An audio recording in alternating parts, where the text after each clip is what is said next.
Hey Antonio, what up? Hey, what up? What's good? Please introduce yourself. A lot of people are going to watch you. Okay, hey y'all. I hope you don't mind my hair. It's a little nasty right here, but it's all good. It's all good. Okay, And so I look horrible and stupid, but trust me, I'm telling the truth. yeah, let's talk about us. I think we've been friends for more than 3-4 years now, and we've been in touch for a longer period of time. And let's not talk about how we came in touch with one another, but yeah, we've been friends for like 3-4 years now, and it's been a good journey, and I'm so fortunate to have. So the real thing that regarding doing this between you and I is about COVID-19. Everybody knows that this coronavirus pandemic is like worldwide now, and you being as my friend, you've been that's quite sad to say that you've been positive with COVID-19, and the whole purpose of doing this is to give people like a positive message out of that. So I just wanted to learn from you, like, how did you get COVID-19? If you want to say something about that.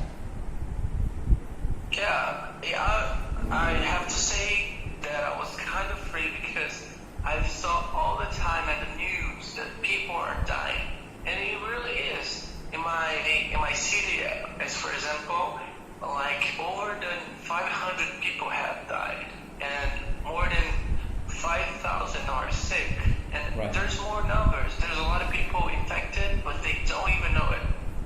But I have to say, at the beginning, I thought it was like a real, like it's a normal flu, but my nose was not like dripping. My voice was normal. I was not coughing. I didn't have fever, but my body starts to have pain. It starts from the back and it radiates to my legs. So I thought, maybe this is just body pain. Right. And so a few days later, I just woke up, and my head was hurting so bad. I thought my head was about to explode. In the same day, I noticed that I can't smell anything, and I Right. can't feel the flavor of anything, because your smell has to do with your, I don't know how I can say that, the ability to feel the flavors and taste. Like to food. smell, And I literally. noticed this is really weird, because I've never had my sense of smell gotten off. So it was weird because you can't smell anything, and you can feel the flavor of the food. And I had fever. Right. It was like 37 Celsius, I can guess that. Okay. And my chest was heavy. I was not coughing. I didn't have a high fever, because the COVID-19, it can show different symptoms from each person. It could be different. Some people cough, some people have fever, but one thing that most part of people have is they lose their sense of smell.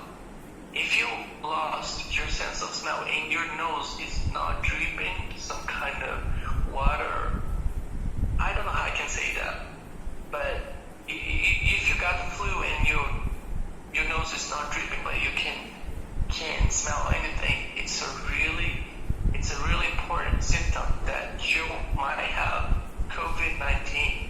Right.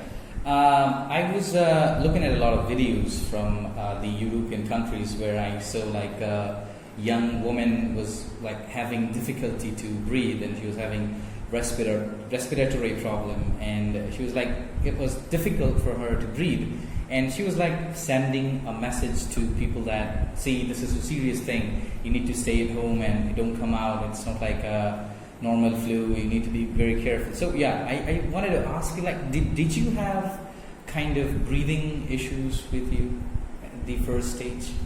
No, look, my chest was real heavy. I don't know if I was trying to breathe and I couldn't, but a lot of people has that symptom, because as I told you, not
just passed away. It's really sad.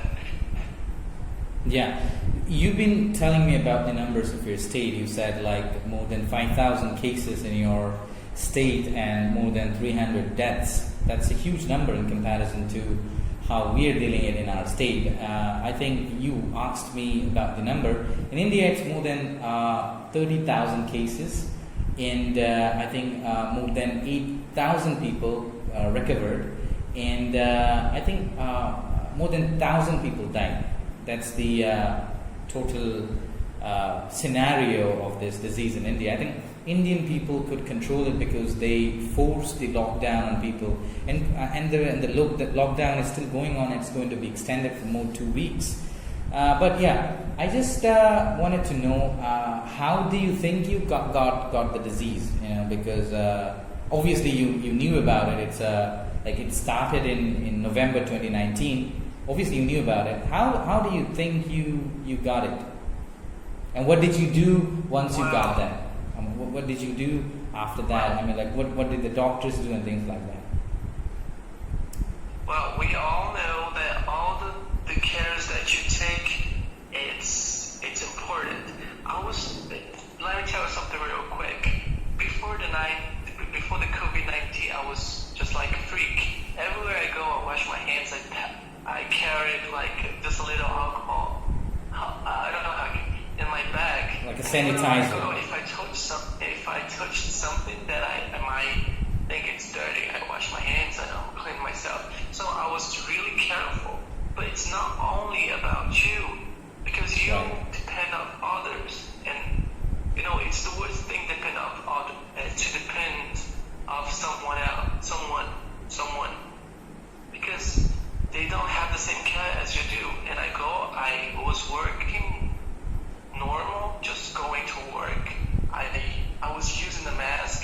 I had alcohol, and I had sanitizer on my bag and my backpack. But I was in touch with money. You know, money is like a dirty piece of paper that everybody touches.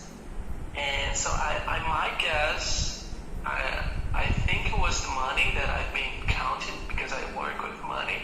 Mm-hmm. And so 2 times I needed to take the bus, and the bus was full of people. Mm-hmm. And you might know that people on the bus are very, there are some people very dirty. They just cough and talk and pass their hands whatever they want. But I got all the cares I needed to do. I was very careful, but it doesn't matter. It doesn't count, because it's not only about you taking care, it's about all of us taking care. And unfortunately, a lot of people don't take that seriously. There are jokes, it's just a simple flu. That is just a simple disease. If I have to die, I'll die. But they don't understand. It's not like that. The disease doesn't select if you're gonna die just because you're old or you have some pre-existence disease. Sometimes very young people die, and sometimes very old people survive. It's like a Russian roulette. Mm-hmm. You never know. It's better for you to not get this. But so people have to be really careful. People that I know are sick, and most part of them. I was saying, like, people need to be really careful about that. I mean, they need to stop like taking it easy. Yes.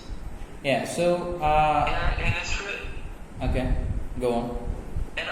And also how can I say that? I forgot it. The economy is important. It's really important. But if you don't have health, if you don't have your life, how are you supposed to enjoy your economies? Right. Because money, it's a really delicate subject, because it's something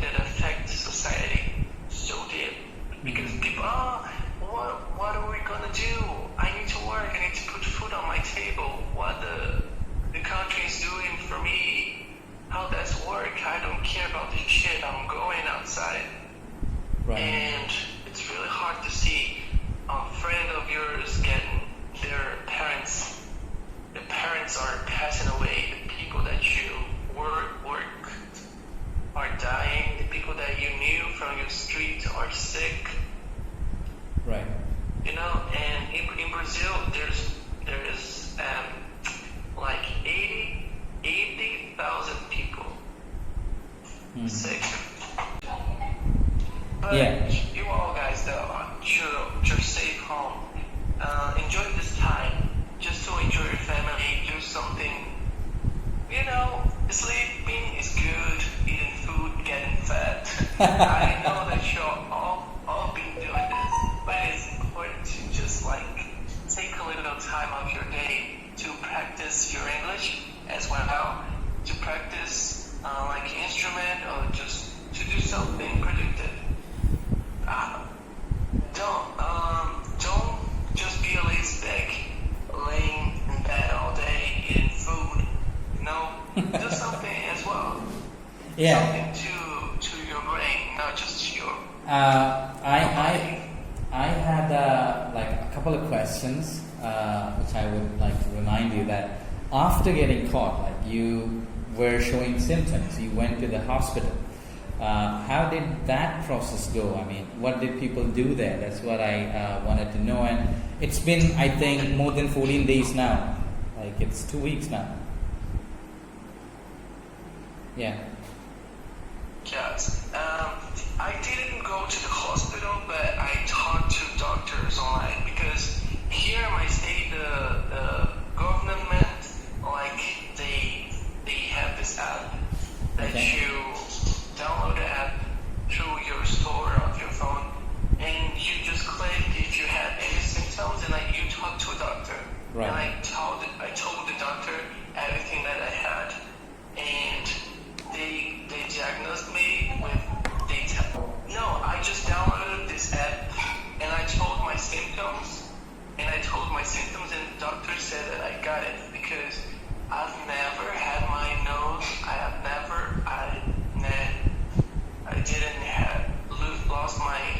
I didn't lost my sense of smell, and a lot of people in my state are losing their sense of smell, which is a very strong symptom. If you have it, maybe you've got it. But I talked to doctors. I didn't just say, "Oh, I got it." Answer it, no problem. Right, But yeah, as you were saying. when I knew it, one important thing is if you had any symptoms of flu, if you're coughing, if you have fever, just isolate yourself. If you live with other person, just know that any symptoms that you are showing can be dangerous. So if you are coughing, have fever, body pain, if you have headaches, just go isolate yourself at your room and try not to talk or to cough. Everywhere you touch, wash your hands and try to be alone as much as possible, because you're not just dealing with your life, you're dealing with your family's lives. Yeah. Which is very important too. Yeah, on that, I would like to know that how have you self-quarantined yourself in your house? How are you dealing with that, and how are your family members reacting to that? Well, they hated me. I think they were just fine to see me just go lock myself. Since from the day one that I had the symptoms, I was really, really more careful than I was before. So I got myself in my room, I locked myself, and I just go outside my room just to eat, just to use the bathroom.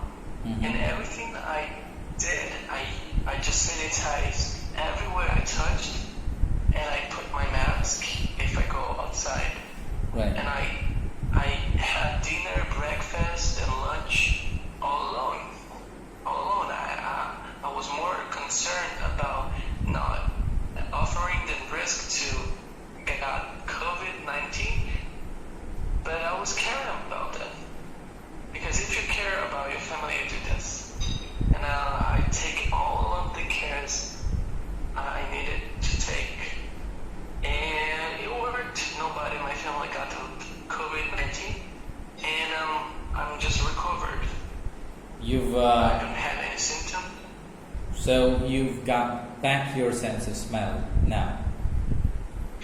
Yeah, it's funny because it's coming back in slowly process. Right. Like, I passed like 7 days. I couldn't taste or smell anything, even if I put real close to my nose, and I felt like my nose was like I couldn't feel it. It was not there. It's really weird.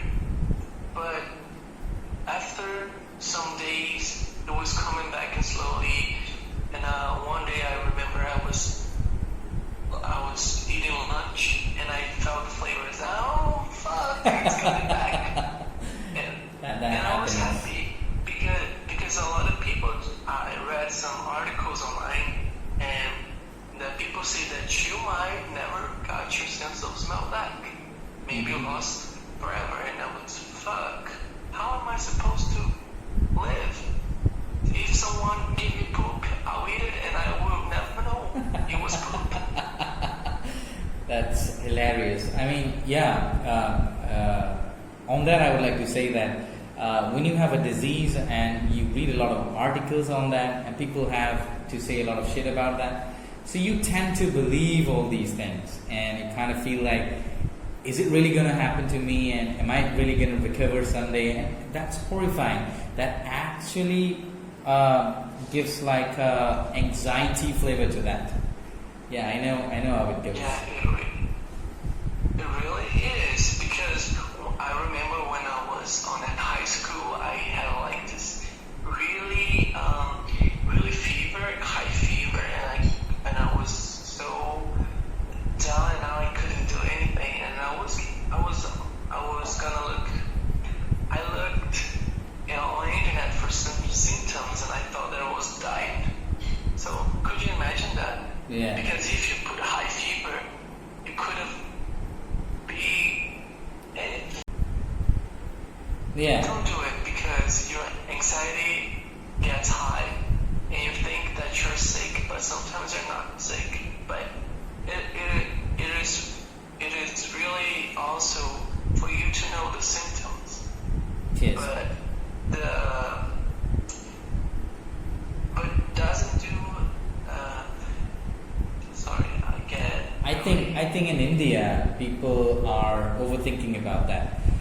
What really people need to do, it's just my opinion, because a lot of people are watching this, will be watching this, I wanted to say that people should educate themselves, as you said, regarding these symptoms, and really take precautions. They shouldn't be freaking out, and they should be maintaining the law and order of the country, because it's really important. And as you said, what you're going to do about the economy if you don't have your life? And I absolutely agree on that. But really, we need to think about the day laborers as well. As it's May 1, it's International Laborers Day. But keeping that in mind, I think it's really, really important for us to take important steps to educate ourselves and to wear masks and not to repeat the mistakes that people have done. And that's the real purpose of making this video real quick, as you had given people about what they really should do, like washing their hands and taking precautions as they can, and to avoid public places. I think those were the good suggestions, and I really thought that if we do that, a practical message will come out. And so if you sum up your experience of having this disease, and I have to say that, what did you really, really learn from this experience? And if you want to say to all the people that are watching, what did you really learn out of after having this? Because because of the contamination of this disease, we really got to stay at home and spend a lot of time with our family. So how would you describe that entire thing, the experience of that?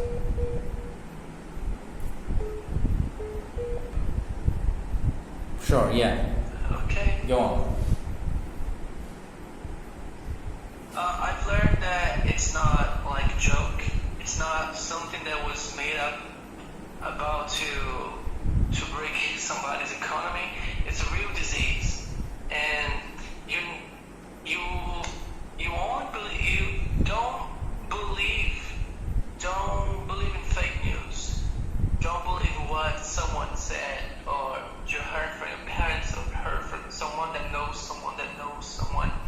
Hear it from the doctors, hear it from the people who studied their whole lives.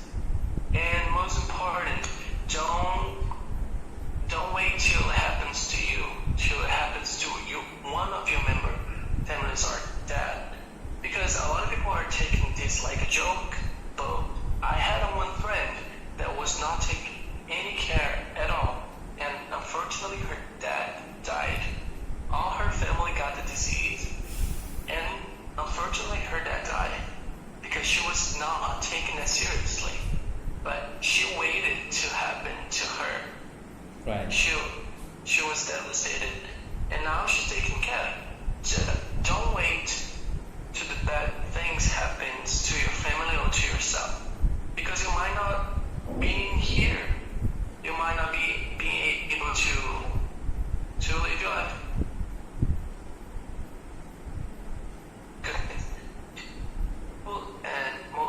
And almost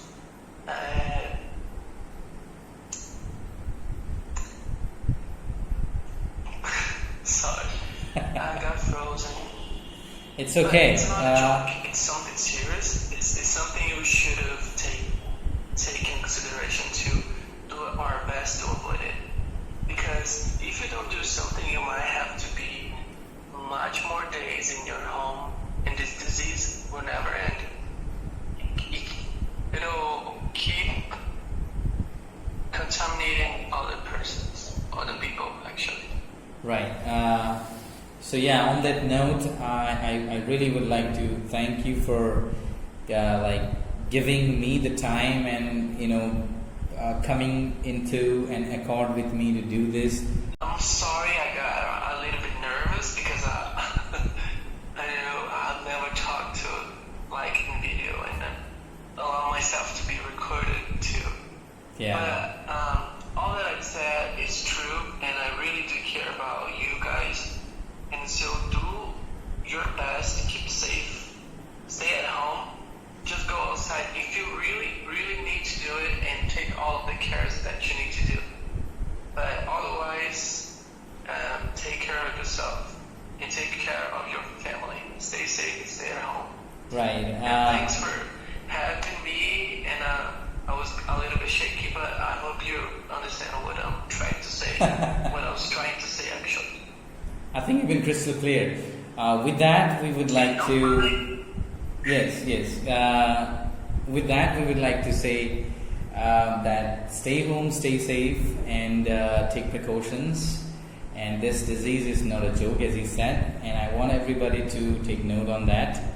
And this is going to pass every time in our life. This is like the hard time we have in our life, and it's going to pass just like the happy time, and good time's going to come. So yeah, bye-bye. Thank you guys for listening to us. Bye, thanks.